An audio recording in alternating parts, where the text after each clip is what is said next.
videos me räägime, kuidas oma küünte eest hoolitseda ja kuidas teha maniküüri.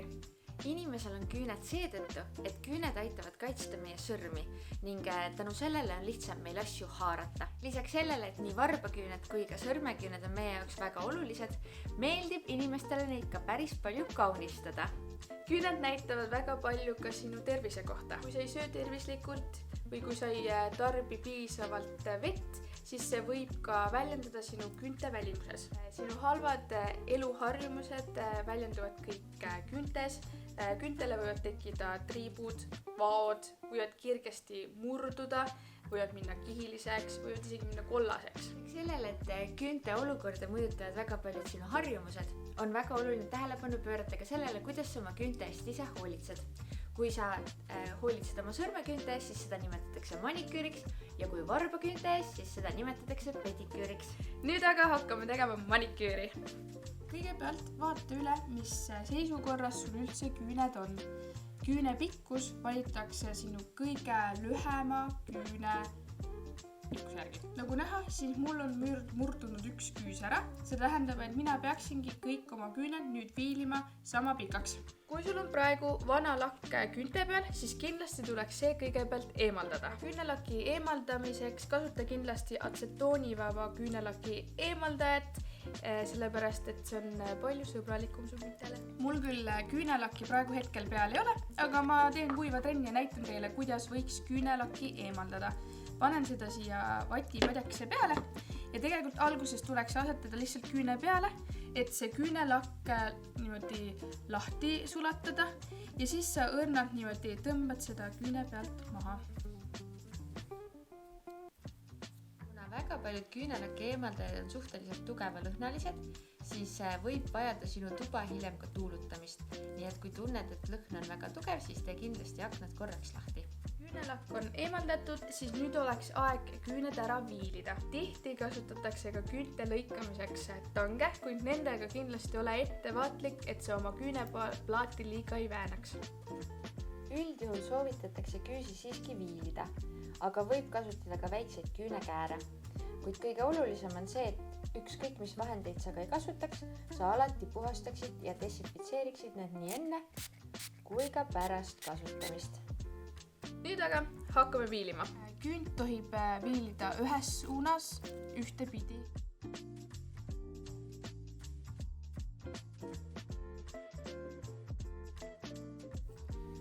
Kindlasti jälgi ka seda, et kui sa küünt viilid, siis et ei viiliks seda nurka maha, et ta peab ikkagi nagu natuke nüüd üles kasvama ja siis tuleb alles see paun. Kui kõik küüned on viilitud, siis me võime oma küüned natukene likku panna, nii et lähme paneme sooja vett siia kausikese sisse. Siia kaussi võid lisada ka käte pehmendamiseks mõeldud õlisid. Nüüd võime oma näpud likku panna.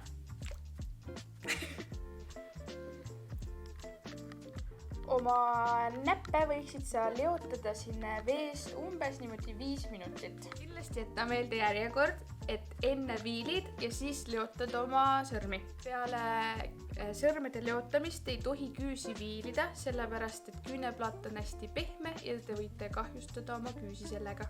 Kui sa oled oma näpud ära leotanud, siis ilusti kuivata need ära ja nüüd on aeg oma küünenahkasid natukene tagasi lükata. Kindlasti tee seda puust pulgaga ja hästi õrnalt. Nii et ma võtan selle puust pulga ja niimoodi natukene õrnalt lükkan neid tahapoole. Ära kindlasti endale liiga tee sellega. Kui sul on kodus olemas ka küüneõli, siis nüüd on täpselt see aeg, kus seda kasutada. Kuna minul on küünelakkide vastu allergia, siis nüüd muutub modell. Nii et Elis on kõik selle juba ära teinud ja nüüd me vaatame, kuidas küüsi lakkida. Enne kui me saame liikuda värviliste ja vahvate küünelakkide juurde, tuleb küünele kanda kindlasti aluslakk.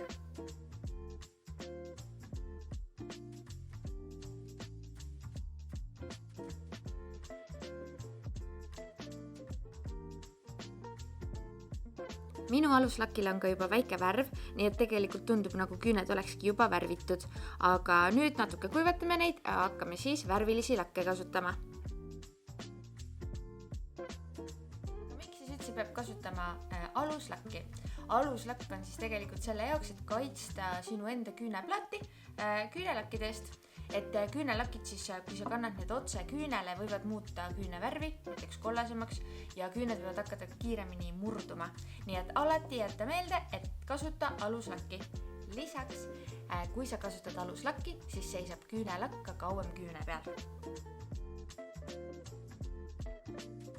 Kui sa tunned, et su aluslakk on kuivanud, siis võid hakata kasutama pealislakki. Tee natukene see kuivemaks, et liiga palju värvi korraga siin pintsli peal ei oleks. Ja tavaliselt siis üritatakse 3 löögiga ära värvida.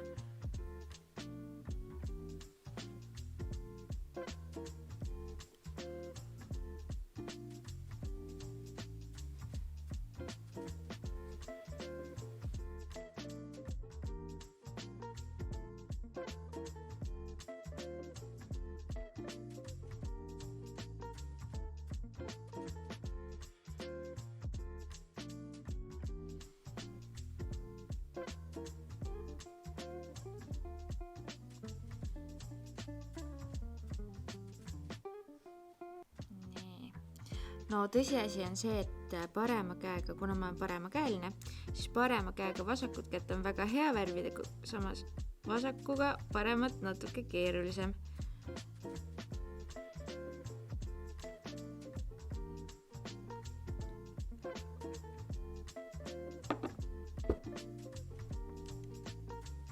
Kui aluslakk on küünele kantud, samuti on küünele kantud siis värviline küünelakk, siis võid vaadata, et kui küünelakk jääb väga läbi kumama, siis võib-olla vajavad ka küüned teist kihti seda lakki. Nii et lase esimesel kihil natukene kuivada ja soovi korral lisa siis ka teine kiht.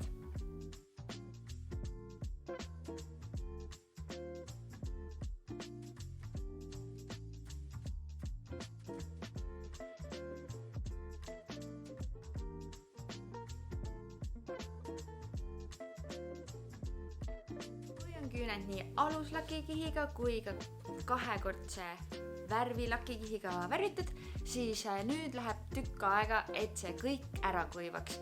Nii et istu rahulikult ja vaata, et siis mingisuguseid täkkeid või kriipse sinu maniküürile ei tuleks.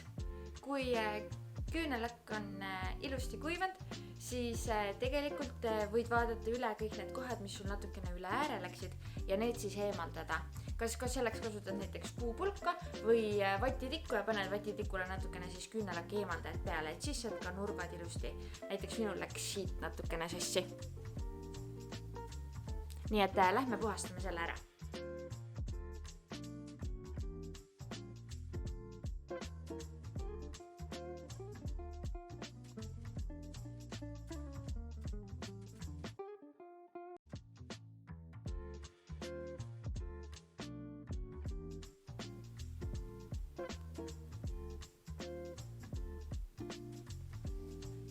Lisaks väga olulisele aluslakile on tegelikult olemas ka pealislakid. Pealislakke siis kasutatakse eelkõige sellepärast, et siis püsib sinu lakk paar päeva kauem ilusana küüne peal. Lisaks pealislakki võid sa vajada siis, kui sa tahad oma küünele kinnitada erinevaid küünekleebiseid või kivikesi. Et siis surutakse see kivikene siia küünelaki sisse ja pärast kannad kindlasti siis pealislakiga veel üle, et see kindlasti kinni jääks.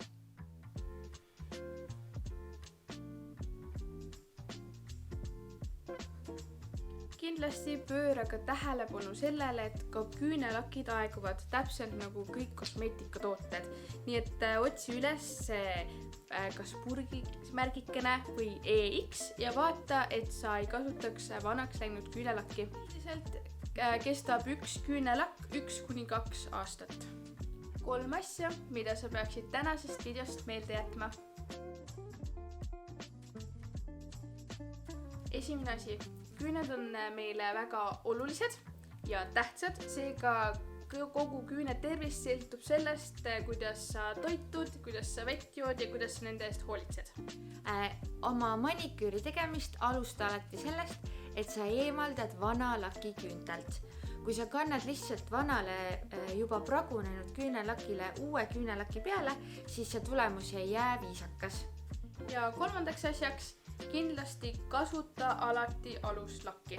kui sa oled oma maniküüri lõpetanud, kõik on ilusti kuivanud ja valmis, siis ära unusta käsi kreemitada. ja et võib-olla ikka pärast seda viilimist ja kõike võivad olla käed kuivad ja siis on hea kreemitada.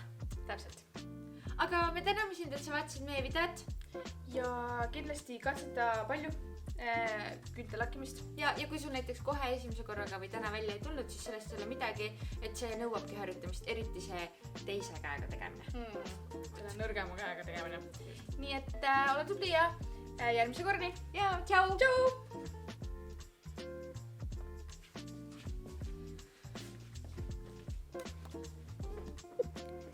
Need kõik jätame sisse.